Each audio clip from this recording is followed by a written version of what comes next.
Avant de plonger dans ce récit captivant de regrets passés et de secondes chances, appuyez sur le bouton d'abonnement, donnez un pouce levé à cette vidéo et dites-nous dans les commentaires quelle erreur du passé vous aimeriez pouvoir revenir en arrière et corriger.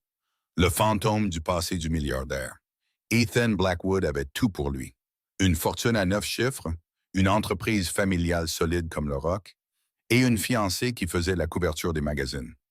Le mariage de ses rêves n'était plus qu'à 2 mois lorsqu'il est entré dans cette salle de réunion et que son monde s'est effondré comme un bâtiment mal construit. Olivia Hayes n'était plus l'étudiante en or en difficulté qu'il avait abandonnée 8 ans plus tôt. Aujourd'hui, elle était l'architecte la plus prestigieuse du pays, élégante, prospère et mère de jumeaux de 8 ans. Entre des secrets enfouis, une vengeance calculée et un amour qui défiait le temps, Ethan allait découvrir que certaines vérités sont plus dévastatrices que n'importe quel mensonge, et que reconquérir la seule femme qu'il ait jamais vraiment aimée pourrait lui coûter tout ce qu'il avait bâti. L'ascenseur doré montait lentement à travers les étages de l'immeuble de bureau, reflétant la lumière diffuse du matin d'un Londres animé à travers ses vitres teintées. Ethan Blackwood ajusta sa cravate en soie italienne pour la 3e fois en 5 minutes, une habitude nerveuse qu'il avait développée ces derniers mois. À 32 ans, il avait tout ce qu'un homme pouvait désirer.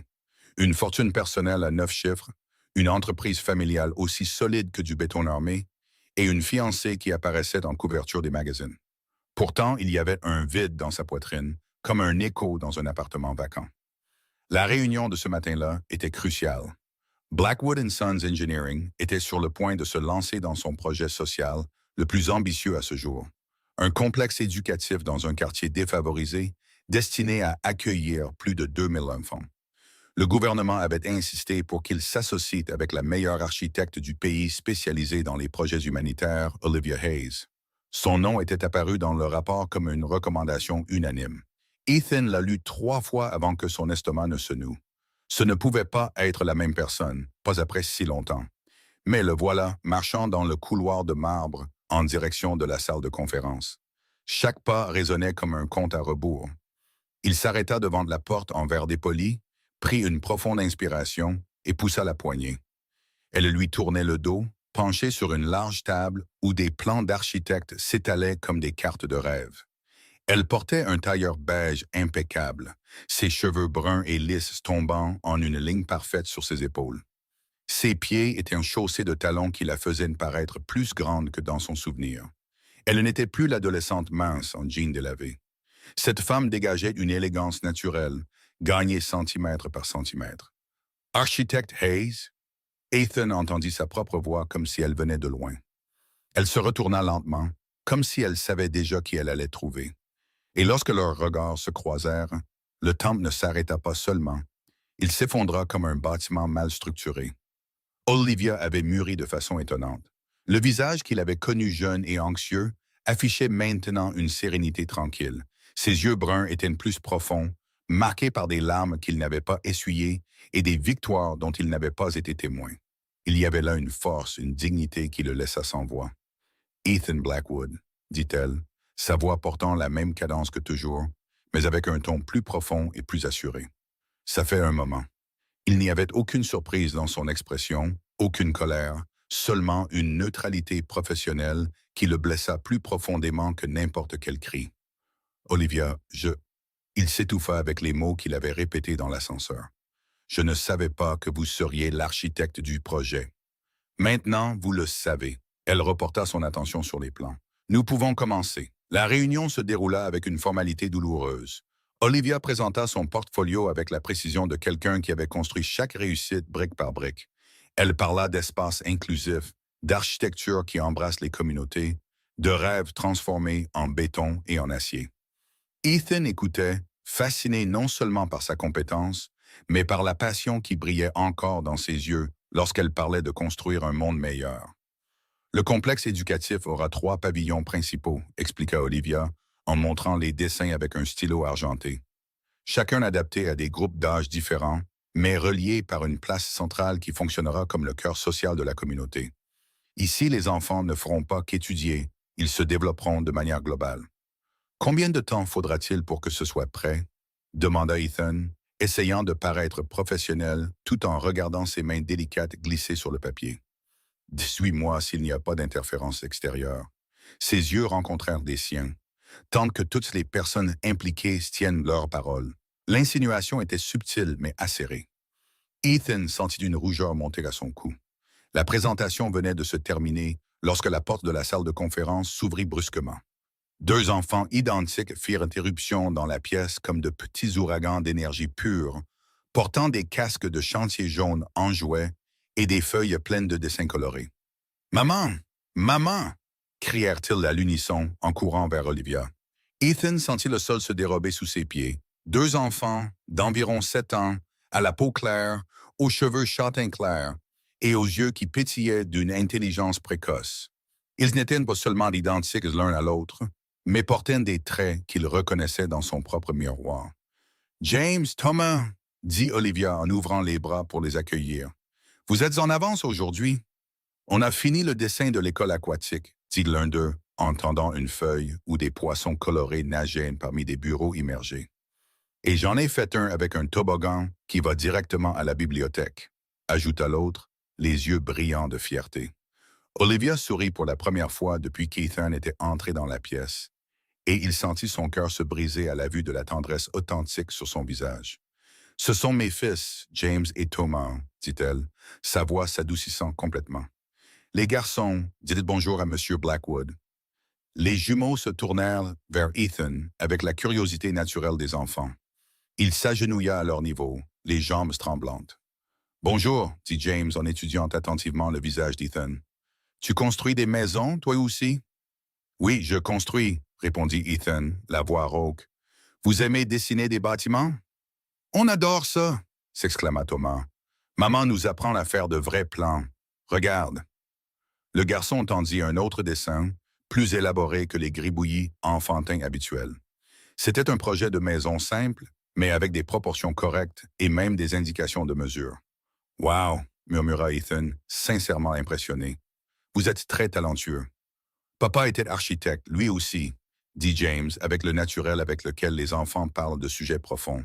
« Il est mort quand on était petit, mais maman dit qu'il regarde toujours nos dessins. » Le silence qui suivit fut épais comme un nuage d'orage. Ethan leva les yeux vers Olivia, qui s'était légèrement tendue. « Les garçons, allez dans la salle de dessin, » dit-elle doucement. « J'ai presque fini ici. »« D'accord, maman. » Thomas fit un signe de la main à Ethan. « Au revoir, Tonton. Tu as l'air cool. » Quand les enfants partirent, le silence pesa de nouveau sur les deux adultes comme une dalle de béton.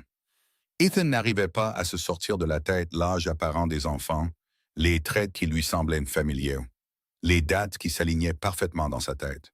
« Quel âge ont-ils? » demanda-t-il en essayant de paraître désinvolte. « 8 ans, » répondit Olivia en rassemblant les plans sur la table avec des mouvements précis. « Ils sont nés en mars 2017. » Ethan fit les calculs automatiquement. Mars 2000, ils avaient rompu en juin 2000. La chronologie collait parfaitement, comme les pièces d'un puzzle qu'il ne voulait pas assembler. « Olivia, je dois te demander quelque chose. » « Non. » La réponse fut rapide, définitive. « Vous n'avez rien à demander. La réunion est terminée. Vous aurez ma réponse sur le projet dans 48 heures. » Elle se tourna vers la porte, mais Ethan s'avança, lui barrant partiellement le chemin. « S'il te plaît, 5 minutes. » Olivia s'arrêta, mais ne se tourna pas pour le regarder en face. Elle se tenait là, de profil, le menton haut dans une posture qu'il connaissait bien. « Tu as disparu, » dit Ethan, la voix basse mais intense. « Un jour, tu étais là, sur le chantier, à montrer tes dessins, à parler des projets que tu voulais faire. Le lendemain, tu n'étais plus là. Tu ne répondais plus aux appels. Tu as changé d'adresse. Tu m'as jeté. » Olivia se tourna enfin, et il y avait dans ses yeux une froideur qu'il n'avait jamais vue. « Non, Ethan, pas avec des mots, mais avec des silences, avec des regards embarrassés quand tes amis apparaissaient, avec des excuses bidons pour annuler des rendez-vous. J'ai compris le message. Ton père n'a pas rompu avec moi, c'est toi. » Elle prit une profonde inspiration. « Et quand il a fallu choisir, tu as choisi son approbation au lieu de te battre pour moi. » La vérité tomba entre eux comme un marteau sur du verre. Ethan ferma les yeux, revivant la lâcheté qui l'avait hanté pendant des années. « J'étais jeune. J'avais peur de... »« De quoi? » d'être déshérité? Olivia rit, mais il n'y avait aucune gaieté. J'avais peur de ne pas avoir d'argent pour le ticket de bus le lundi, peur de ne pas pouvoir finir l'université, peur que mes rêves soient trop petits pour ton monde. Mais j'aurais affronté n'importe quoi pour toi. N'importe quoi. Et maintenant, demanda Ethan, sa voix presque un murmure. Tu me détestes? Olivia l'étudia un long moment, comme si elle évaluait un projet complexe. Non, dit-elle finalement. La haine demande une énergie que je n'ai plus à gaspiller. Tu es le passé, Ethan. Un chapitre qui a déjà été écrit, révisé et classé. Et les enfants? Quels enfants? La question était chargée d'une innocence qui ne trompait personne. Olivia, ce sont les fils de David. Mes enfants, avec mon mari qui est mort dans un accident de chantier sur un site mal géré, alors qu'il essayait de subvenir aux besoins de la famille que nous avons construite ensemble. Chaque mot était prononcé avec une précision chirurgicale. Toute autre question que vous auriez sur ma vie personnelle sera sans pertinence pour ce projet professionnel. Ethan se sentit comme s'il avait reçu un coup de poing dans l'estomac. Non pas par la confirmation qu'il cherchait, mais par la douleur brute dans sa voix lorsqu'elle mentionna son mari décédé. « Je suis vraiment désolé pour votre perte. »« Merci. » Olivia prit le dossier et se retourna vers la porte. « Vous recevrez ma proposition avant jeudi. »« Olivia, attends. » Elle s'arrêta à la porte, la main sur la poignée. « Ne me cherche pas en dehors du contexte professionnel, Ethan. N'essaie pas de réécrire notre histoire. Certains ponts, quand ils tombent, ne doivent pas être reconstruits. Nous devons simplement apprendre à traverser la rivière d'une autre manière. » Et elle partit, ne laissant derrière elle que le subtil parfum de jasmin dont il se souvenait depuis si longtemps, maintenant mêlé à la fragrance plus mûre d'une femme qui avait appris à vivre sans lui. Ethan s'effondra sur l'une des chaises, la tête entre les mains.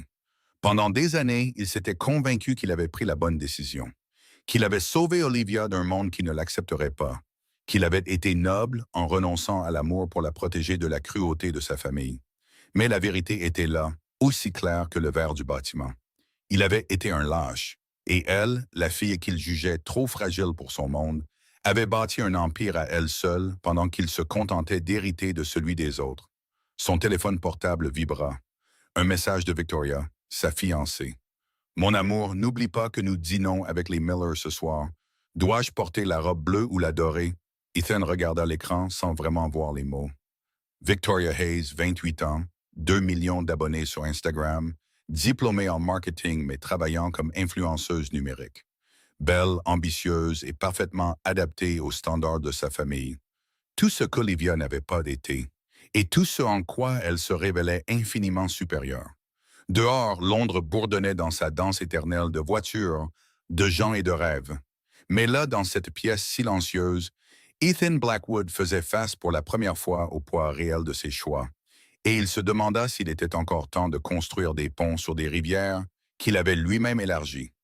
Dans les pièces voisines, le son des rires d'enfants résonnait, James et Thomas jouant en attendant que leur mère finisse de rassembler son matériel.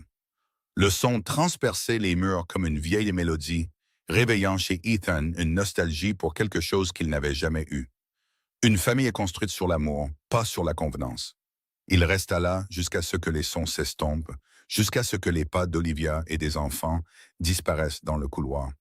Ce n'est qu'alors qu'il se leva, redressa une fois de plus sa cravate et se prépara à retourner à sa vie d'héritier parfait. Mais quelque chose avait irrévocablement changé ce matin-là. Une fondation avait été ébranlée, et Ethan savait que plus rien ne serait solide tant qu'il n'aurait pas trouvé un moyen de reconstruire ce qu'il avait détruit de ses propres mains lâches. Que pensez-vous qu'Ethan va faire maintenant qu'il est confronté à la vérité sur Olivia et son passé? Sera-t-il capable d'échapper à la vie qu'il s'est construite? Faites-nous part de vos prédictions dans les commentaires. 3 semaines après leur première rencontre, Ethan était obsédé. Il avait engagé un enquêteur discret pour découvrir des détails sur la vie d'Olivia, mais les informations ne faisaient qu'accroître ses doutes. David Miller était décédé en septembre 2019, alors que les enfants avaient 2 ans. Mais il n'y avait pas de dossier médicaux clair sur la date de naissance exacte des jumeaux. Seulement le certificat officiel indiquant mars 2017. Le calcul ne le quittait plus. Ils avaient rompu en juin 2016 et les enfants étaient nés en mars 2017. 9 mois. Le compte était parfait, comme un projet architectural sans faille. Assis dans son bureau panoramique, Ethan regardait la ville bouger en contrebas, tout en feuilletant pour la 10e fois le rapport de l'enquêteur. Olivia avait accepté le projet du complexe éducatif, mais insistait sur une communication exclusivement professionnelle. Toutes les réunions étaient formelles, avec des équipes présentes, ne laissant aucune place aux conversations personnelles. Son téléphone portable sonna, interrompant ses pensées. Victoria. Mon amour, où as-tu la tête ces derniers temps? Sa voix semblait impatiente à l'autre bout du fil. Hier, tu m'as à peine écouté parler du lieu du mariage, et aujourd'hui, tu as annulé le déjeuner avec ma mère. Désolé, Vic. Le projet social prend plus de temps que je ne l'imaginais. Le projet social? Elle rit, mais il y avait une note acide. Depuis quand es-tu si intéressé par la charité? C'est important pour l'image de l'entreprise. Victoria fit une pause, un silence chargé. J'ai entendu dire que l'architecte est une certaine Olivia Hayes. On dit qu'elle est très jolie. Ethan sentit son estomac se nouer. C'est une professionnelle compétente. J'en suis sûr. L'ironie dans sa voix était palpable. Eh bien, j'espère que tu ne te laisseras pas emporter par sa compétence. Notre mariage est dans 4 mois, chérie. Après avoir raccroché, Ethan se sentit agité. Victoria avait toujours été possessive, mais dernièrement sa méfiance s'intensifiait, et il ne pouvait nier qu'elle avait des raisons. L'occasion de se rapprocher des enfants se présenta de manière inattendue. Lors d'une visite sur le chantier la semaine suivante, Olivia reçut un appel urgent. Un client important avait besoin d'une réunion immédiate, mais elle ne pouvait pas laisser les enfants seuls au bureau. Je peux les surveiller, proposa Ethan, en essayant de paraître désinvolte. Il y a un parc à proximité. Nous pouvons aller nous promener pendant que vous réglez votre problème. Olivia hésita, clairement mal à l'aise avec l'idée. S'il te plaît, maman. Thomas tira sur sa jupe. On veut voir de vraies pelleteuses. Et tonton Ethan a promis de nous montrer comment fonctionne une bétonnière, ajouta James, les yeux pétillants d'anticipation. Je promets ça. Ethan sourit sincèrement pour la première fois depuis des semaines. Tu as dit que tu allais nous montrer comment on construit les grands immeubles, insista Thomas. Olivia regarda Ethan avec une expression indéchiffrable, puis ses fils impatients. 2 heures, pas plus. Et ainsi, pour la première fois en 8 ans, Ethan se retrouva responsable de 2 enfants qui pourraient être les siens. Le sentiment était à la fois terrifiant et merveilleux. Les jumeaux étaient de l'énergie pure et concentrée. Ils couraient sur le chantier en posant 1 million de questions. Ils touchaient à tout ce qui était autorisé et à certaines choses qui ne l'étaient pas. Et ils remplissaient leurs poches de cailloux spéciaux qu'ils comptaient ramener à la maison. « Tonton Ethan, pourquoi tu n'as pas d'enfant? » demanda James très directement alors qu'il regardait une grue soulever des poutres en béton. La question frappa Ethan comme un marteau. « Je n'ai jamais trouvé la bonne personne avec qui avoir des enfants. »« Mais tu es cool, » dit Thomas, en lui prenant la main naturellement. « Tu expliques les choses comme papa le faisait. Vous vous souvenez de votre père? » Un petit peu. James fit une mine concentrée. Il était grand et avait les cheveux bouclés. Maman dit qu'il aimait dessiner des maisons dans le sable à la plage. Et il faisait des voix rigolotes quand il lisait des histoires, ajouta Thomas. Maman les fait encore parfois, mais elle devient triste après. Ethan sentit sa poitrine se serrer, imaginant Olivia seule, essayant d'être à la fois père et mère, portant la douleur de la perte tout en élevant ses enfants extraordinaires. Il devait être un homme très spécial. Il l'était, répondirent les deux à l'unisson. Mais tu es spécial aussi, tonton Ethan. James le regarda sérieusement. Maman devient moins sérieuse quand tu es là. Elle devient sérieuse avec moi, pas sérieuse fâchée, expliqua Thomas avec la patience de quelqu'un qui enseigne un concept évident à un adulte. Sérieuse comme inquiète, comme quand elle a des réunions importantes. Ethan se demanda ce que les enfants percevaient que les adultes essayaient de cacher. Il y avait une intuition naturelle chez les enfants, une capacité à lire les émotions qui le laissait à la fois mal à l'aise et fasciné. Dans le parc, pendant que les jumeaux jouaient sur le toboggan, Ethan les observait avec une pression croissante dans la poitrine. Avait-il ses yeux? La forme de son visage? La façon dont James inclinait la tête quand il réfléchissait semblait trop familière pour être une coïncidence. « Tonton Ethan, tu peux nous pousser sur la balançoire? » appela Thomas de l'autre côté du parc. Ethan passa l'heure suivante à pousser des balançoires, à aider sur la bascule et à écouter des histoires sans fin sur leurs dessins, leurs professeurs préférés et leurs plans farfelus pour construire une cabane dans les arbres qui fonctionnerait aussi comme un laboratoire scientifique. Ils sont très intelligents, dit-il, sincèrement impressionné par la créativité des enfants. Maman dit qu'on est comme elle. James sourit fièrement.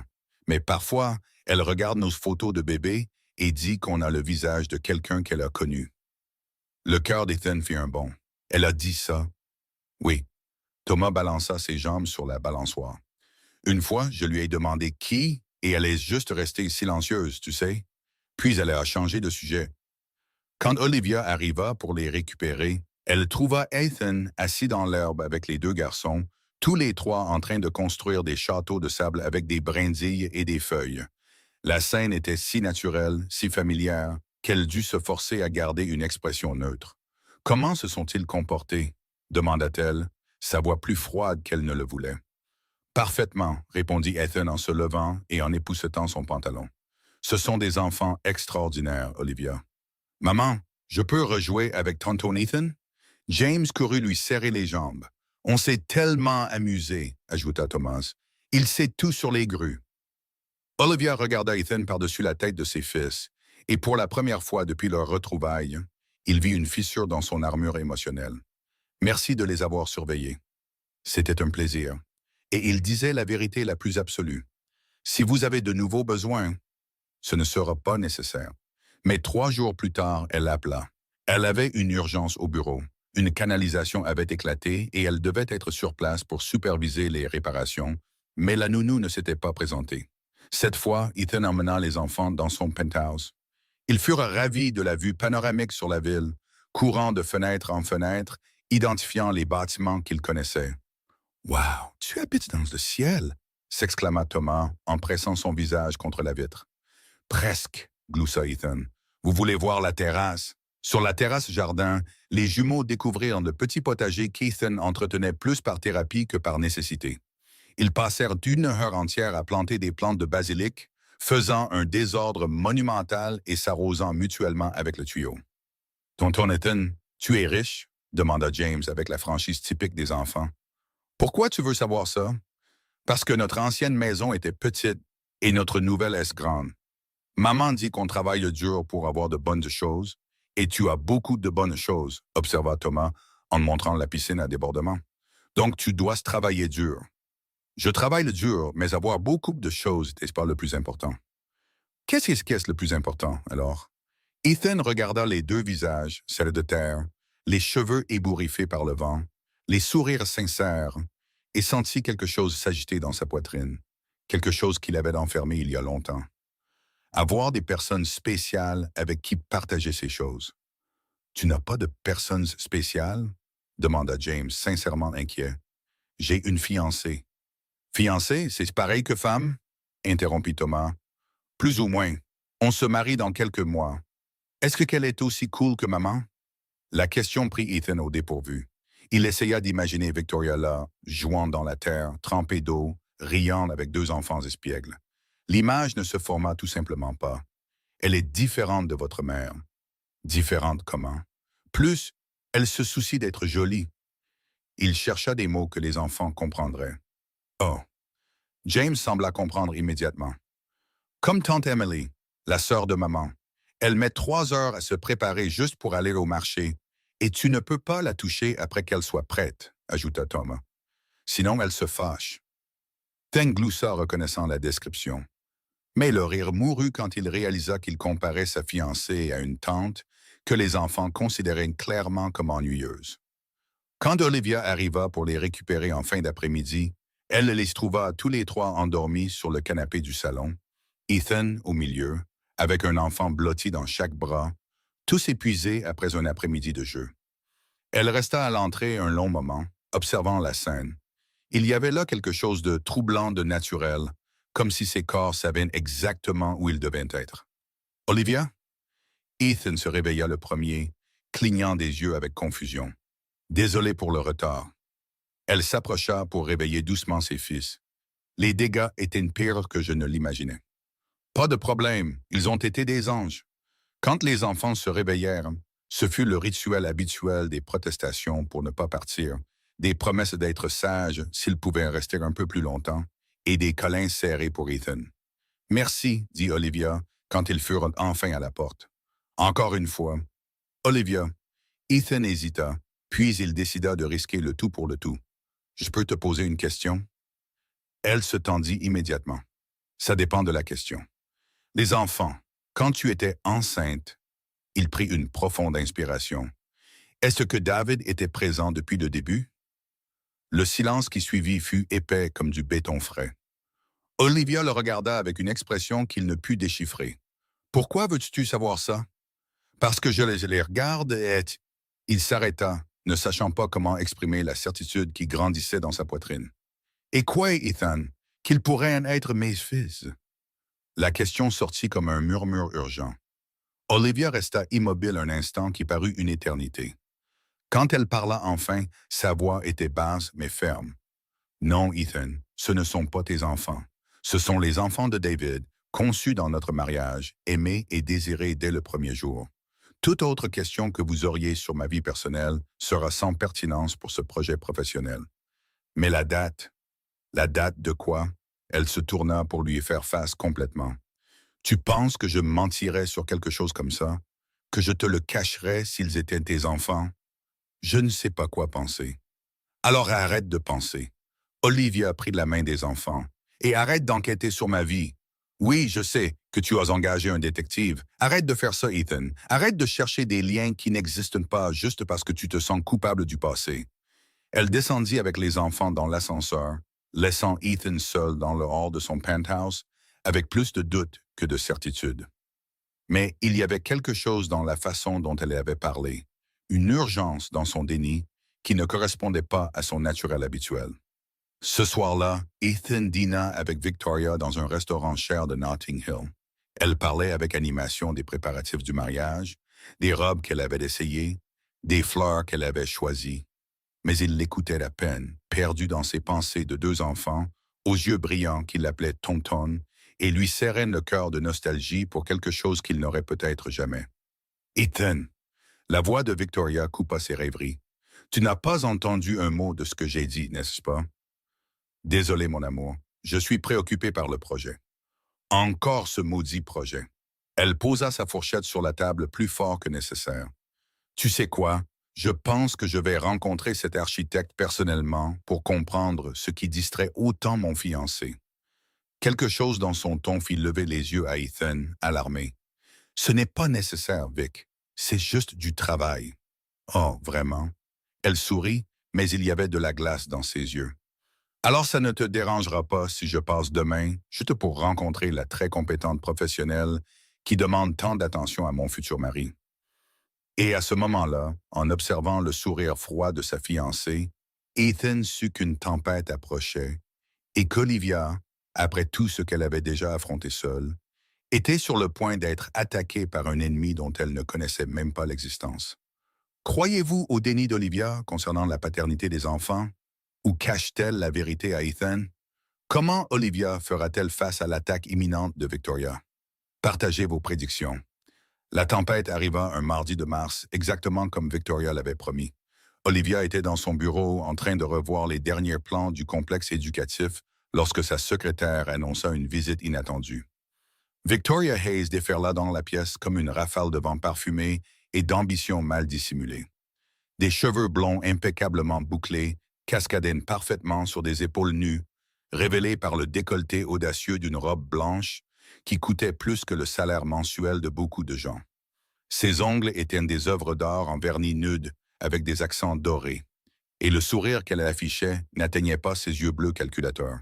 « Vous devez être la fameuse Olivia Hayes », dit-elle en tendant une main parfaitement manucurée, des bagues en diamant reflétant la lumière naturelle qui filtrait par les grandes fenêtres du bureau. « Je suis Victoria Hayes, la fiancée d'Ethan. » Olivia se leva lentement. Chaque mouvement était calculé pour maintenir une posture professionnelle, malgré l'alarme qui retentissait dans son esprit, comme un système de sécurité déclenché par un intrus. « Enchanté de vous rencontrer. Comment puis-je vous aider? » « Oh, je voulais juste rencontrer l'architecte qui occupe tant de temps de mon futur mari. » Victoria fit le tour de la pièce comme un félin explorant un nouveau territoire. Ses talons loup-boutin résonnant sur le parquet clair. Elle examina chaque détail avec les yeux d'une évaluatrice professionnelle. Les plantes suspendues qui créaient un jardin vertical le long du mur de verre. Les maquettes d'architecture disposées comme des sculptures. Les prix discrètement positionnés sur les étagères. Quel bureau intéressant, très alternatif à mon goût. Mais j'imagine que ça a son charme. Le ton condescendant glissa de ses mots comme du miel empoisonné.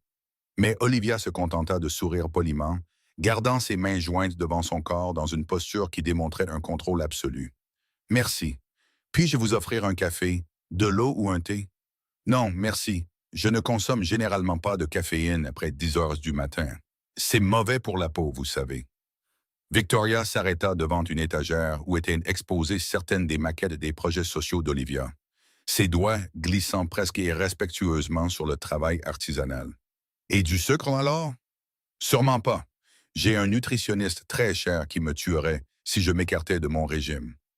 Je dois admettre que j'étais curieuse à votre sujet. Ethan a été si impliqué dans ce projet social. C'est presque touchant de le voir découvrir la charité après tant d'années. »« Le projet est important pour la communauté, » répondit Olivia en maintenant un ton neutre, comme un diplomate en territoire hostile. « J'en suis sûr. » Victoria se retourna lentement, et il y avait quelque chose de prédateur dans son sourire, comme un requin qui détecte du sang dans l'œil. « Vous savez, c'est drôle. Ethan a brièvement mentionné que vous vous connaissiez d'il y a longtemps. Le monde est petit, n'est-ce que pas? Londres peut parfois sembler petite, surtout dans certains cercles professionnels. Victoria s'approcha du bureau de direction où étaient exposées des photos encadrées des jumeaux, ses yeux se fixant sur les images avec une attention qui allait bien au-delà de la curiosité désinvolte. « Quels enfants absolument magnifiques, vos enfants! »« Oui. Quel âge ont-ils? Ils semblent si développés pour leur âge. »« 8 ans. » Victoria prit l'une des photos, la préférée d'Olivia, où James et Thomas riaient dans le parc, les joues barbouillées de glace et les yeux brillants de pure joie. Elle l'étudia avec une attention exagérée, comme un détective cherchant des indices. « Intéressant. Ils ont des traits familiers. » Elle leva les yeux vers Olivia. Et il y avait de la malice là. Une satisfaction cruelle de quelqu'un sur le point de porter un coup précis. Surtout les yeux et la forme de leur visage. Vous ne trouvez pas? L'air dans la pièce sembla s'épaissir, comme si une tempête se préparait entre les 4 murs. Olivia comprit immédiatement ce qui se passait, reconnaissant la tactique comme un prédateur en reconnaît un autre. « Je pense que vous avez dit ce que vous étiez venu dire, Madame Hayes. » Elle se dirigea vers la porte d'un pas ferme, l'ouvrant sans grande subtilité. « J'ai une réunion avec un client dans 10 minutes. »« Bien sûr, bien sûr. Je ne voudrais pas déranger une professionnelle aussi dévouée. » Victoria reposa la photo à sa place, mais ses mouvements étaient délibérément lents, comme si elle marquait son territoire. « Juste une dernière petite chose, puisque nous parlons de femme à femme. Ne seriez-vous pas intéressé de savoir que j'ai des contacts très influents dans les médias, dans le monde de l'architecture aussi, des rédacteurs en chef de magazines spécialisés, des critiques d'art, des journalistes d'investigation, des gens qui adorent les histoires intéressantes sur les personnalités publiques. » Elle fit une pause dramatique, observant le visage d'Olivia comme un joueur de poker cherchant des signes de faiblesse. Ce serait vraiment dommage que des questions surgissent sur l'intégrité de certains projets ou sur la vie personnelle de certains architectes célèbres, surtout celles avec des enfants si uniques. Le silence qui suivit était chargé d'une menace à peine voilée, lourd comme un nuage d'orage sur le point d'éclater. « Vous me menacez? » demanda Olivia, sa voix basse mais ferme comme des fondations en béton armé. « Je ne ferai jamais une chose pareille. » Victoria rit, un son aussi cristallin et faux que du verre synthétique. « J'ai juste observé que les réputations sont des choses si fragiles, construites sur des années, mais elles peuvent s'effondrer en quelques jours avec la bonne information qui parvient aux bonnes personnes. Et ce serait terrible si quelque chose nuisait à la carrière d'une mère célibataire, surtout une mère avec des secrets de famille si intéressants. » Olivia sentit la colère monter comme de la lave dans un volcan, chaude et destructrice. Mais elle garda son sang-froid avec la maîtrise de soi qu'elle avait apprise au fil des années de lutte en solitaire. Elle ne donnerait pas à Victoria la satisfaction de l'avoir bouleversée. Je pense qu'il est préférable que vous partiez. Maintenant, s'il vous plaît. Victoria se dirigea vers la porte d'un pas calculé et lent. Puis elle s'arrêta sur le seuil, se retournant avec un sourire qui semblait taillé dans la glace. Oh, et Olivia, restez loin de mon fiancé. Certains hommes ont tendance à être confus au sujet du passé, surtout lorsque certaines influences réapparaissent dans leur vie. Ce serait dommage que cette confusion coûte cher à toutes les personnes impliquées, y compris à des enfants innocents. Et elle partit, ne laissant derrière elle que l'écho de son parfum coûteux mêlé au poison de ses paroles et le sentiment qu'une bombe n'avait pas seulement été armée, mais aussi déclenchée. Olivia resta immobile pendant plusieurs minutes, les mains tremblant légèrement, tandis qu'elle traitait chaque mot de la conversation. Elle n'était pas naïve. Elle avait bâti son empire professionnel en naviguant dans des eaux troubles, en faisant face au sexisme, aux préjugés et à la concurrence déloyale. Elle savait exactement ce que Victoria avait insinué et quel était le but final. Mais elle avait complètement sous-estimé l'étendue de la malice calculatrice dont certaines personnes étaient capables lorsqu'elles se sentaient menacées. Ce qu'elle n'attendait pas, c'est ce que Victoria avait déjà commencé à exécuter son plan bien avant cette visite. Le lundi suivant, Olivia reçut un appel qui lui glaça le sang. David Olcott, PDG de l'un des plus grands conglomérats immobiliers du pays et client de longue date, annula un projet de plusieurs millions de livres qui était en développement depuis des mois. Olivia, vous savez que j'ai le plus grand respect pour votre travail. Sa voix semblait embarrassée au téléphone, mais certains problèmes sont apparus que le conseil d'administration trouve préoccupants. Rien contre vous personnellement, bien sûr, mais nous devons être prudents avec notre image d'entreprise. Quel genre de problème, David? Demanda Olivia, bien qu'elle soupçonnât déjà la réponse. Des rumeurs sur des irrégularités dans certains projets. Rien de concret pour l'instant, mais vous savez comment est le marché. La perception est parfois plus importante que la réalité. Le même jour, Sarah Bell, rédactrice en chef du magazine Architecture et Design, appela avec des nouvelles tout aussi troublantes. Olivia, je suis vraiment désolé, mais nous allons devoir annuler l'article de couverture qui était prévu pour le mois prochain. Sa voix semblait sincèrement désolée. Nous avons reçu des informations suggérant de possibles problèmes éthiques dans certains de vos projets passés. Quelles informations, Sarah? De quelle source? Je ne peux pas révéler la source, vous comprenez, mais ce sont des allégations sérieuses. Plagiat, appropriation d'idées de collègues plus jeunes, ce genre de choses. Je dois enquêter davantage avant de publier quoi que ce soit. Et le vendredi, la goutte d'eau qui fit déborder le vase. Olivia arriva à son bureau pour trouver Robert, son partenaire et bras droit, pâle comme un linge tenant une enveloppe brune. « Olivia, ceci est arrivé tôt ce matin, » dit-il, la voix tremblante. « C'est une convocation officielle. » Olivia déchira l'enveloppe avec des mains qui luttaient pour ne pas trembler. À l'intérieur se trouvait une notification légale. Quelqu'un avait déposé une plainte formelle auprès de l'Institut royal des architectes britanniques, alléguant un plagiat flagrant dans son projet le plus primé, le centre communautaire qui avait remporté le prix national d'architecture sociale 2 ans plus tôt. « C'est absolument ridicule, » dit Robert, en jetant d'autres papiers sur la table. « Tu as développé chaque détail à partir de zéro. J'ai vu tout le processus. Qui diable ferait une telle accusation? » Olivia savait exactement qui le ferait. Et elle savait aussi qu'elle aurait besoin de toute sa force pour combattre une campagne aussi bien orchestrée. Mais il y avait quelque chose de plus inquiétant dans la plainte. Outre les allégations de plagiat, il y avait des insinuations sur des questions personnelles qui pourraient compromettre le jugement professionnel de l'architecte et des conflits d'intérêts non déclarés dans des projets récents. Victoria n'attaquait pas seulement sa carrière.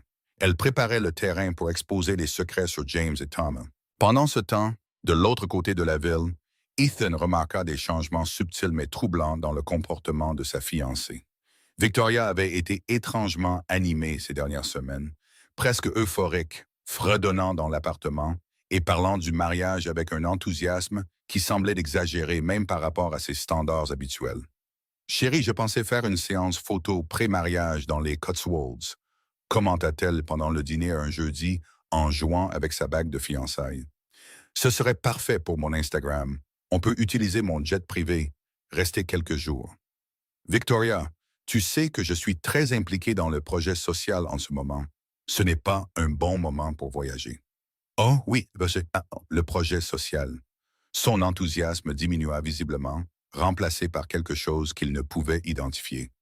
Comment ça se passe d'ailleurs? Tu travaillais bien avec l'architecte? Olivia est une professionnelle exceptionnelle. Le projet se développe très bien. Comme c'est gentil. Victoria sourit, mais il y avait quelque chose de forcé. Ça doit être intéressant de travailler avec quelqu'un de ton passé. Ethan leva les yeux de son assiette, surpris.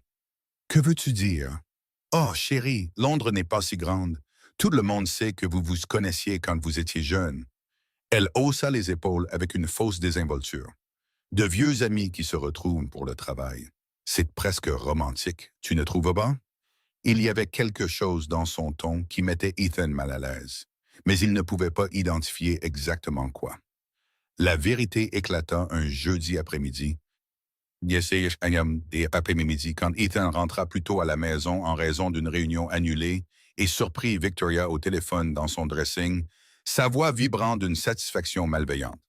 Oui, ma chérie, ça s'est passé exactement comme prévu. La plainte anonyme a déjà eu son effet et les clients commencent à annuler des contrats. Elle rit, un son qu'Ethan n'avait jamais entendu auparavant, froid et cruel comme du verre brisé. Cette Olivia Hayes va apprendre à ne pas se mêler de ce qui ne lui appartient pas, surtout avec mon fiancé. Ethan resta figé dans le couloir, son sang se glaçant dans ses veines, alors qu'il écoutait sa fiancée orchestrer méthodiquement la destruction de la réputation d'une femme innocente. Non, non, c'est risqué. J'ai des amis aux bons endroits, des rédacteurs, des critiques, des membres du conseil professionnel, et même si elle prouve qu'elle est innocente, le soupçon sera déjà dans l'esprit des gens. Tu sais comment la tâche reste, ma chérie. Sa réputation est entachée pour toujours. Une pause et quand elle continua, sa voix contenait une satisfaction encore plus viscérale. Oh, et j'ai découvert quelque chose de très intéressant sur ses enfants. Il semble que les dates ne correspondent pas tout à fait. Ça va être amusant quand ça fuira dans la presse. Ethan n'attendit pas d'en entendre plus. Il quitta la maison, le sang bouillant de colère et de dégoût, conduisant vers le bureau d'Olivia comme un homme possédé par ses propres remords et par un besoin désespéré de réparer ce que sa lâcheté avait brisé une fois de plus. L'immeuble de bureau était presque vide quand il arriva. Il était plus de 9 heures du soir. Il trouva Olivia seule dans son bureau, la lumière dorée de la lampe de bureau créant une aura chaleureuse autour de sa silhouette, penchée sur une table couverte de documents, de preuves, de plans originaux et de notes désespérées pour prouver son innocence. Elle leva les yeux quand il entra, et il vit un épuisement qui allait bien au-delà du physique. C'était la lassitude de quelqu'un qui s'était battu seul toute sa vie et qui faisait maintenant face à une bataille qui semblait impossible à gagner. Ethan, sa voix semblait rauque, probablement à cause des heures passées au téléphone avec des avocats et des clients. Que fais-tu ici à cette heure? Je sais ce que Victoria a fait, dit-il sans détour, en fermant la porte derrière lui. Je l'ai entendu au téléphone aujourd'hui et je vais arranger ça, Olivia. Je vais tout arranger. Olivia l'étudia un instant qui parut une éternité, ses yeux scrutant son visage comme pour déterminer si elle pouvait faire confiance une fois de plus à l'homme qui l'avait déjà déçue auparavant. Puis elle retourna aux documents éparpillés sur la table. Ce n'est pas nécessaire, je peux m'en occuper seul. Seul comme toujours, n'est-ce pas? Ethan s'approcha, passant ses doigts dans ses cheveux avec frustration. Seul contre le monde, prouvant une fois de plus que tu es assez forte pour affronter tout ce qu'on te jette à la figure. Parce que je suis assez forte, répondit-elle, la voix ferme mais fatiguée. Je sais que tu l'es. Il tira une chaise et s'assit en face de son bureau, la forçant à le regarder. Tu l'as toujours été, bien plus forte que je ne l'ai jamais été. Mais cette fois, tu n'as pas à être seule, Olivia. Cette fois, je vais être à tes côtés. Olivia arrêta d'écrire et le regarda directement, et il vit non seulement l'épuisement, mais une douleur profonde qui allait bien au-delà de la situation actuelle. Pourquoi, Ethan? Pourquoi veux-tu m'aider maintenant? Pourquoi veux-tu être à mes côtés maintenant? Parce qu'il y a 8 ans, j'étais un lâche misérable. Parce que j'ai laissé ma peur pathétique être plus grande que mon amour pour toi. Parce que j'ai abandonné la seule femme qui m'ait jamais donné envie d'être une meilleure version de moi-même. Ethan prit une profonde inspiration, les mots sortant comme des confessions arrachées de sa poitrine. Et parce que ces dernières semaines, en passant du temps avec toi et les enfants, je me suis souvenu de qui je veux vraiment être. Je me suis souvenu de la personne que j'étais quand j'étais avec toi. Olivia, je sais que James et Thomas ne sont pas mes enfants biologiques, l'interrompit-il doucement en lui prenant les mains par-dessus la table. Tu l'as dit clairement et je te crois. Mais quand je suis avec eux, quand je vois la façon dont ils rient, comment ils dessinent, comment ils me regardent avec ses yeux pleins de confiance, je sens qu'ils sont à moi. Et quand je suis avec toi, quand je vois la femme incroyable que tu es devenue, la mère extraordinaire que tu es, je sens que je suis à la maison pour la première fois de ma vie. Olivia resta immobile un long moment, des larmes brillant dans ses yeux sans tomber. Quand elle parla enfin, sa voix était plus basse, plus vulnérable. Tu es fiancé, Ethan. Tu te maries dans 2 mois avec une femme qui t'aime clairement assez pour détruire d'autres personnes pour toi. Je ne l'épouserai pas. La certitude dans sa voix la surprit. Je ne peux pas épouser quelqu'un capable de faire ce qu'elle t'a fait, quelqu'un qui attaque une mère à travers ses propres enfants. Et plus important encore, je ne peux pas épouser quelqu'un qui n'est pas toi, Olivia. Je ne peux plus prétendre que je peux être heureux avec quelqu'un d'autre. Ça ne change pas ce qui s'est passé entre nous dans le passé. Non, Ethan hocha la tête en lui serrant les mains. Ça ne change pas le fait que je t'ai déçu quand tu avais le plus besoin de moi. Ça ne change pas le fait que tu as construit une vie entière, une famille, une carrière brillante sans moi. Mais peut-être que nous pouvons construire quelque chose de nouveau sur des fondations plus solides cette fois, des fondations basées sur l'honnêteté, le courage et le véritable amour. Olivia le regarda longuement, comme si elle évaluait un projet architectural complexe, calculant les risques structurels et les possibilités de construction. D'abord, nous allons résoudre cette affaire de plagiat et la campagne de diffamation, dit-elle finalement. Après ça, nous parlerons de fondation. Ethan sourit pour la première fois depuis des semaines, et c'était un sourire sincère, plein d'espoir. C'est un début. Ils travaillèrent toute la nuit, côte à côte, comme au bon vieux temps, rassemblant des preuves, organisant des documents par ordre chronologique, préparant une défense juridique irréfutable. Ethan appela les meilleurs avocats qu'il connaissait, tandis qu'Olivia compilait chaque détail du processus de création du projet accusé de plagiat. Regarde ça. Elle lui montra une séquence de croquis datés. Chaque étape du développement est documentée, des premières gribouillis au projet final. J'ai des photos du processus, des témoignages de collègues qui ont supervisé le développement, même les reçus des matériaux que j'ai achetés pour faire les maquettes. Victoria t'a sous-estimé, dit Ethan en admirant son organisation méticuleuse. Elle pensait pouvoir abattre quelqu'un qui ne connaît pas le sens du manque de professionnalisme. Au matin, avec les premiers rayons de soleil entrant par les fenêtres du bureau, ils avaient un plan. Mais il y avait autre chose qu'Ethan devait faire, quelque chose qu'il aurait dû faire il y a 8 ans. Olivia, je dois aller affronter mon père. Je dois lui dire que je ne vais plus vivre ma vie en fonction de la peur de sa désapprobation. Tu es sûr? Tu sais que ce que ça pourrait signifier? Ça pourrait signifier être déshérité, perdre ta position dans l'entreprise, être rejeté par ta famille. Ethan se leva, ajustant sa cravate froissée. Mais pour la première fois de ma vie, j'ai la certitude absolue que ça en vaut le risque. Que prévoyez-vous qu'il se passera quand Ethan affrontera son père?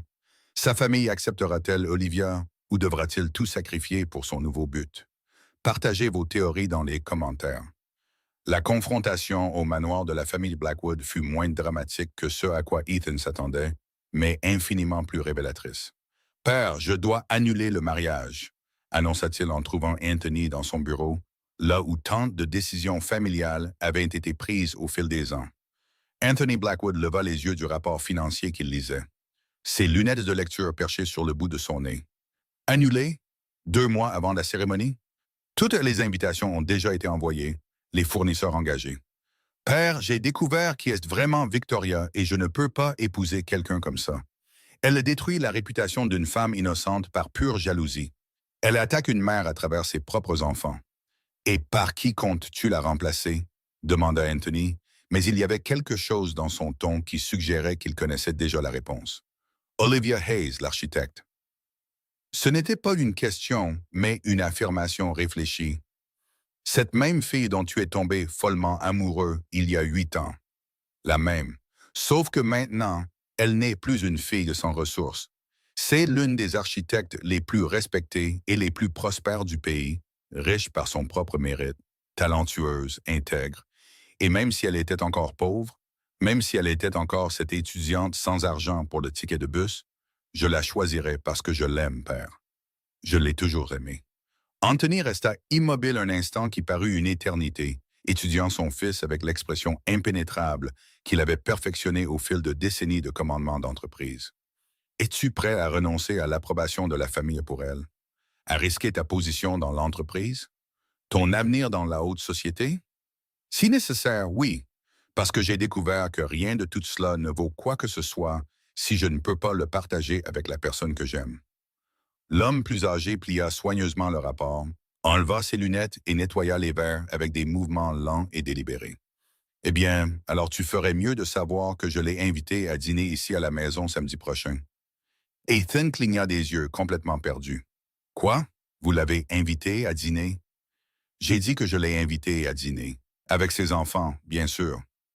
Anthony sourit pour la première fois depuis des mois. Après avoir personnellement enquêté sur son travail, après avoir appris ses prix internationaux, ses projets sociaux, la réputation impeccable qu'elle a construite, j'ai réalisé que j'avais peut-être mal jugé la situation il y a 8 ans. Ethan eut le souffle coupé. Olivia Hayes est exactement le genre de femme dont notre famille a besoin, intelligente, déterminée, avec des principes solides et assez de morale pour tenir mon fils têtu en laisse. Anthony se leva et se dirigea vers la fenêtre donnant sur le jardin. De plus, j'ai découvert qu'elle a été invitée à donner des conférences à Harvard pendant un semestre, que ses projets sont utilisés comme référence dans les universités du monde entier, qu'elle est indiscutablement l'une des meilleures architectes non seulement du pays, mais d'Amérique latine. Père, juste une chose, mon fils. Anthony se tourna pour le regarder directement. Cette fois, ne sois pas un idiot. Une femme comme elle ne te donnera pas une troisième chance et, franchement, elle ne le devrait pas. Ethan resta sans voix, traitant le fait que son père non seulement approuvait Olivia, mais l'admirait sincèrement. Qu'est-ce qui a changé votre opinion sur elle? Rien n'a changé, Ethan. Mon opinion sur la personne qu'elle était déjà erronée il y a 8 ans. J'ai jugé par l'origine, pas par le caractère, par le compte en banque, pas par le potentiel. C'était du pur préjugé et j'en ai honte. Anthony retourna derrière le bureau. Olivia est devenue exactement ce que j'ai toujours dit que je voulais chez une belle fille. Une femme forte, prospère, qui n'aurait pas besoin de notre argent et qui ferait de mon fils une meilleure personne. La différence, c'est qu'elle a accompli tout cela seule, sans notre aide. En fait, merdi, j'ai fait malgré nos entraves. La plainte pour plagiat fut rejetée en 2 semaines. Dès qu'Olivia présenta toute la documentation prouvant non seulement l'originalité de son travail, mais aussi la chronologie détaillée de chaque étape du processus de création. Plus que cela, elle réussit à remonter à la véritable origine de la plainte par l'intermédiaire de son avocat, découvrant un réseau d'influence qui menait directement à Victoria et à ses contacts dans les médias spécialisés. Victoria, furieuse de voir son plan échouer de manière spectaculaire, tenta un dernier coup désespéré, répandant des rumeurs sur la paternité des jumeaux via ses réseaux sociaux et ses contacts dans la presse à scandale. Mais cette fois, Ethan était du bon côté de l'histoire. Lors d'une conférence de presse conjointe qui surprit toute la communauté architecturale et commerciale de Londres, il ne se contenta pas de défendre publiquement l'intégrité professionnelle d'Olivia, mais annonça également la fin définitive et brutale de ses fiançailles. Olivia Hayes est l'une des professionnelles les plus intègres et talentueuses que j'ai jamais rencontrées, déclara-t-il aux caméras, avec Olivia à ses côtés, maintenant une posture digne et professionnelle. Toute tentative de la diffamer est non seulement fausse et lâche, mais aussi criminelle. Nous engageons des poursuites judiciaires contre toutes les personnes impliquées dans cette campagne de diffamation. Monsieur Blackwood, cria un journaliste du fond de la salle, est-il vrai que vous avez annulé votre mariage à cause de l'architecte Hayes? J'ai annulé mon mariage parce que j'ai découvert que mon ex-fiancé est une personne cruelle et malhonnête, capable d'attaquer une mère qui travaille à travers ses propres enfants par pure jalousie et méchanceté. Quant à l'architecte Hayes, c'est une femme extraordinaire que j'ai eu le privilège de connaître et qui mérite tout le respect et l'admiration pour les projets sociaux qu'elle développe et pour la manière digne dont elle a élevé ses enfants seuls. Victoria perdit plusieurs contrats publicitaires après que la vérité sur sa campagne de diffamation fut révélée.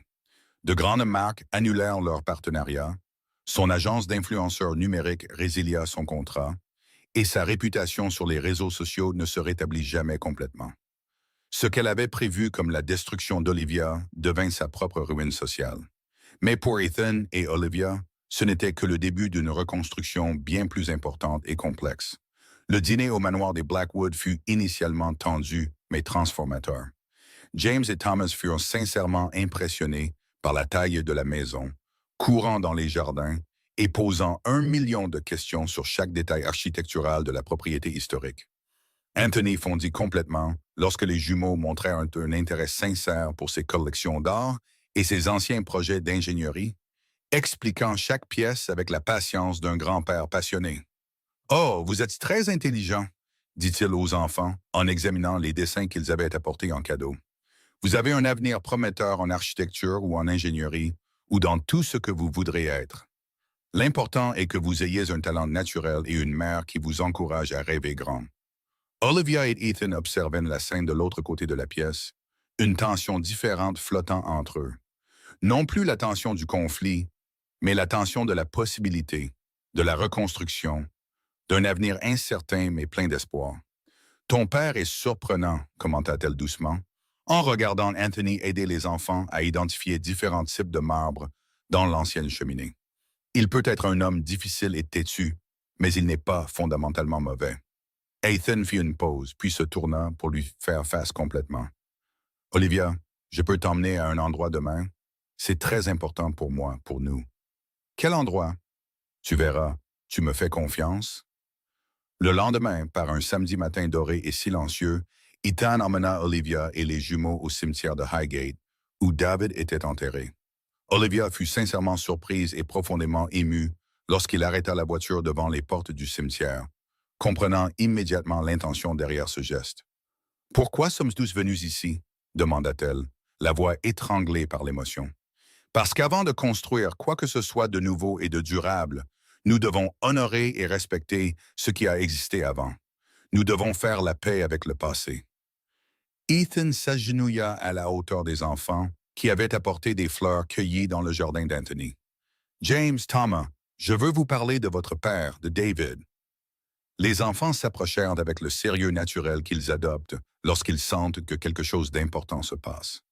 C'était un homme extraordinaire, un père qui vous a aimé avant votre naissance, qui a rêvé de vous, qui a planifié un bel avenir pour la famille, un mari qui a rendu votre mère sincèrement heureuse, qui l'a soutenue dans tous ses rêves, un professionnel respecté et un homme de caractère.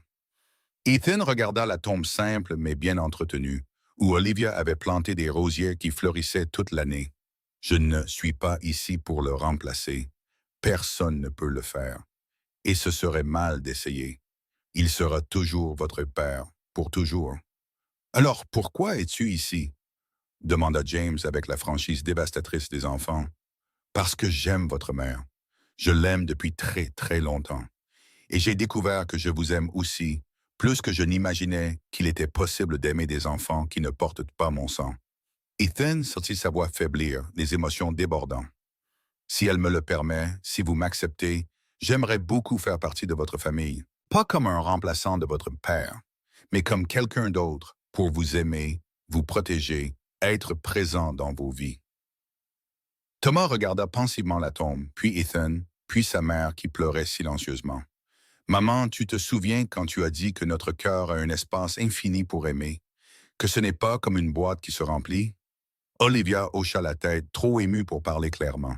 « Alors je pense qu'il y a aussi de la place pour tonton Ethan dans notre cœur. » Le garçon tendit sa petite main vers Ethan. « Mais tu promets que tu ne partiras pas comme papa David a dû partir? Tu promets que tu resteras pour toujours? »« Je le promets, » dit Ethan, en tenant la main du garçon comme si c'était la chose la plus précieuse de l'univers. « Et je ne romps jamais, jamais une promesse importante. » James s'approcha aussi, plus hésitant. « Je peux t'appeler beau-père. Tu peux m'appeler comme tu te sens à l'aise. »« Et si on t'appelait Papa Ethan? » suggéra Thomas après quelques secondes de réflexion intense. « Comme ça, tu es un papa aussi, mais différent de Papa David, qui est au ciel. » Olivia parla enfin, les larmes coulant librement sur son visage. Vous êtes absolument sûrs, mes amours? C'est une décision très importante. On est sûr, maman, répondirent les deux à l'unisson, avec cette confiance inébranlable qu'ont les enfants quand ils savent que quelque chose est juste. Elle regarda Ethan, qui était agenouillé sur la terre battue du cimetière, tenant les mains de ses fils avec des larmes aux yeux et une expression de révérence qu'elle n'avait jamais vue en lui. Je t'aime, Olivia, dit-il avec une simplicité totale. Je t'ai toujours aimé, même quand j'étais trop stupide pour me battre pour ça. Et si tu me donnes une chance, une seule chance, je passerai le reste de ma vie à prouver que je vous mérite tous les trois. Olivia s'agenouilla aussi, formant un cercle avec eux sur la terre battue, devant la tombe de l'homme qui avait été son premier grand amour. Je t'aime aussi, murmura-t-elle, les mots sortant comme une confession et une promesse à la fois. Malgré tout, malgré le ressentiment et la peur, je n'ai jamais complètement cessé de t'aimer. Et là, devant la tombe de David, avec la bénédiction silencieuse d'un homme qui avait assez aimé Olivia pour vouloir son bonheur même après la mort, et avec l'approbation enthousiaste de deux enfants extraordinaires, ils scellèrent une promesse d'un nouveau départ qui semblait béni par l'univers lui-même. Qu'avez-vous pensé de la confession sincère d'Ethan au cimetière? Que ressentez-vous face à l'acceptation des enfants? Partagez vos émotions et vos pensées dans les commentaires. Les mois qui suivirent furent une période de reconstruction prudente et délibérée. Ethan n'essaya pas de précipiter ou de forcer l'intimité. Au lieu de cela, il gagna sa place dans la famille jour après jour, présence après présence, acte d'amour après acte d'amour. Il se présentait pour emmener les enfants à l'école quand Olivia avait des réunions très tôt. Il restait avec eux quand elle devait voyager pour le travail. Il l'aidait aux devoirs. Il participait aux réunions parents-professeurs à l'école. Il ne manquait jamais une pièce de théâtre scolaire ou une compétition sportive. Petit à petit, il devint une présence constante et fiable, le genre de père que James et Thomas n'avaient jamais eu la chance de connaître.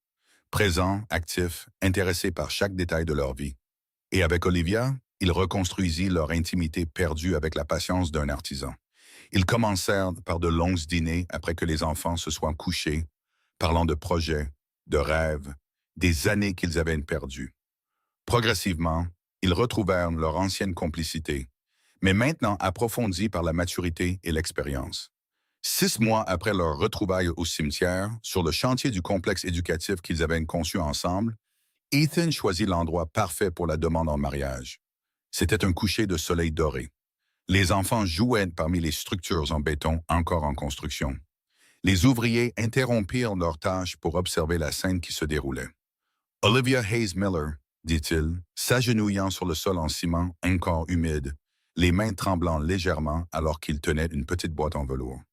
Accepteras-tu de construire une vie avec moi, une vie avec des fondations solides cette fois, des murs assez forts pour résister à n'importe quelle tempête, et assez d'espace pour tout l'amour que nous avons à donner? J'accepte, répondit-elle, riant et pleurant simultanément. Mais seulement si c'est un projet commun, en pleine collaboration, sans imposition, sans hiérarchie. Partenaires en tout, pour toujours. Partenaires en tout. Il hocha la tête, plaçant à son doigt une bague qui avait appartenu à sa grand-mère, une pièce délicate mais significative qui symbolisait non seulement l'engagement, mais aussi l'acceptation totale dans la famille. James et Thomas coururent les serrer dans leurs bras, criant de joie, et les ouvriers applaudirent et crièrent des félicitations. Et pour la première fois de toute sa vie, Ethan sentit qu'il était exactement là où il devait être, faisant exactement ce qu'il devait faire avec les personnes qui comptaient vraiment. Le mariage eut lieu 8 mois plus tard, lors d'une cérémonie simple mais profondément émouvante dans le jardin de la maison qu'ils avaient construite ensemble. Une résidence moderne mais accueillante avec de grandes fenêtres qui remplissaient chaque pièce de lumière naturelle, un atelier où les enfants pouvaient dessiner leur maison impossible, et un jardin où Ethan avait planté un rosier en mémoire de David. Anthony Blackwood pleura ouvertement quand Olivia l'appela papy pour la première fois, et encore plus quand les jumeaux lui présentèrent le projet architectural d'une cabane dans les arbres, spécialement conçue pour que papy soit plus proche des nuages.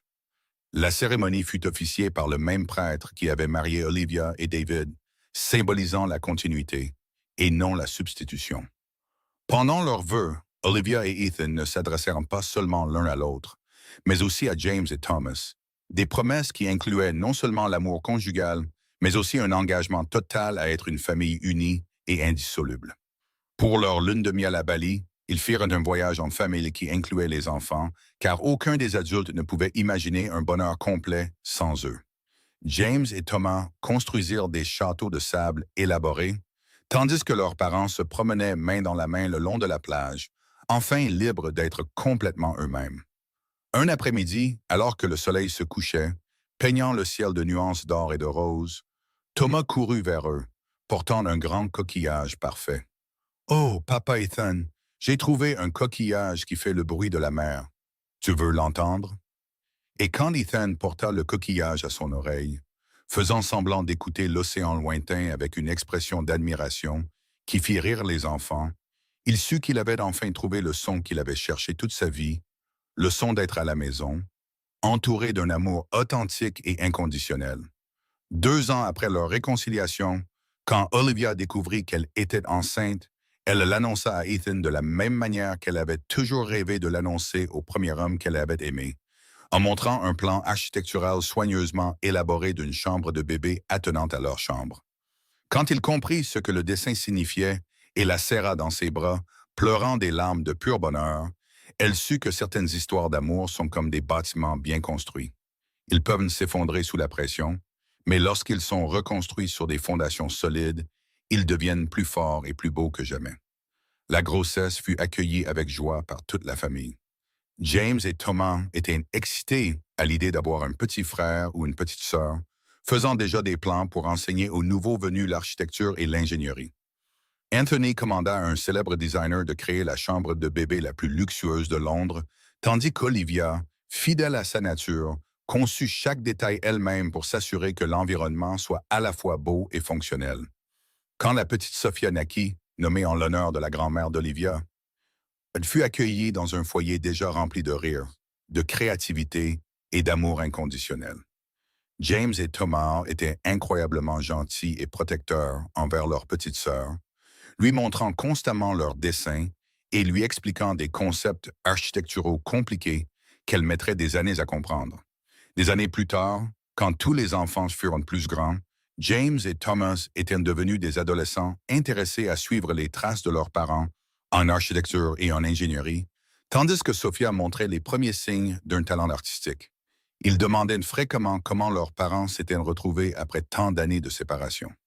Olivia et Ethan racontaient toujours la même histoire de 2 personnes qui avaient eu besoin de se perdre complètement pour se retrouver vraiment et qui avaient découvert que le véritable amour ne concerne pas les premières chances, mais les dernières chances qui se transforment en premières chances pour une vie complètement nouvelle et authentique. Sur le mur de leur salon principal, dans un cadre simple mais élégant, était accroché le premier dessin que James et Thomas avaient fait ensemble après qu'Ethan soit officiellement entré dans leur vie. Une famille de 4, une mère architecte, un père ingénieur et 2 enfants avec des casques de chantier jaunes, tous se tenant la main devant une maison qui semblait suspendue dans les nuages, mais qui avait les fondations les plus solides imaginables. Maintenant, des années plus tard, ce dessin inclut une petite fille aux cheveux bouclés, représentant Sophia, et parfois des apparitions spéciales d'Anthony, éternellement dépeint comme un grand-père souriant, entouré de petits-enfants qui ont hérité de son amour pour la construction et la création. Et chaque soir, avant de s'endormir, quand Ethan parcourt les chambres, vérifiant chaque enfant, écoutant la douce respiration qui confirme qu'ils sont tous en sécurité et contents, il se souvient du voyage qui l'a mené à ce moment de contentement parfait. Il pense au jeune homme effrayé qui a failli tout perdre par lâcheté, aux années gaspillées dans des relations vides, à la douleur que lui et Olivia ont endurée avant de retrouver leur chemin l'un vers l'autre. Mais surtout, il ressent de la gratitude. Gratitude pour la force d'Olivia qui lui a permis de reconstruire sa vie après son abandon. Gratitude pour l'amour de David qui lui a donné la confiance d'aimer à nouveau. Gratitude pour les cœurs ouverts de James et Thomas qui avaient de la place pour un autre père. Gratitude pour la sagesse éventuelle de son propre père qui a reconnu que l'amour et le respect sont plus importants que les attentes sociales. Et chaque matin, quand il se réveille au son des rires d'enfants qui résonnent dans les couloirs de sa maison, quand il voit Olivia à sa table à dessin travaillant sur des projets qui aideront les communautés à travers le Royaume-Uni, quand il réalise qu'il vit au sein d'une histoire d'amour qui semblait impossible, mais qui est devenu inévitable dès que les deux personnes ont été assez courageuses pour se battre pour elles, Ethan sait qu'il est la preuve vivante que certaines fondations, lorsqu'elles sont construites avec vérité et engagement, peuvent soutenir un bonheur qui dure toute une vie. La maison qu'ils ont construite ensemble est plus qu'une simple résidence. C'est un témoignage du pouvoir des secondes chances, de la beauté des familles recomposées, du triomphe de l'amour sur la peur et de la possibilité que parfois, lorsque les gens sont assez courageux pour reconstruire des fondations brisées, ils peuvent créer quelque chose d'encore plus beau que ce qu'ils avaient initialement imaginé. Et chaque soir, lorsque la famille se réunit autour de la table à manger qu'Olivia a conçue et qu'Ethan a commandé, entourés des rires d'enfants qui savent qu'ils sont complètement aimés et protégés, les deux parents se souviennent du long voyage qui les a menés à ce moment de contentement absolu. Et ils savent, avec la certitude qui vient d'avoir failli tout perdre, qu'ils ne prendront plus jamais pour acquis le miracle d'être ensemble. Quelle partie du parcours d'Ethan et Olivia a le plus résonné en vous et pourquoi? Partagez vos réflexions sur leur incroyable seconde chance en amour et en famille.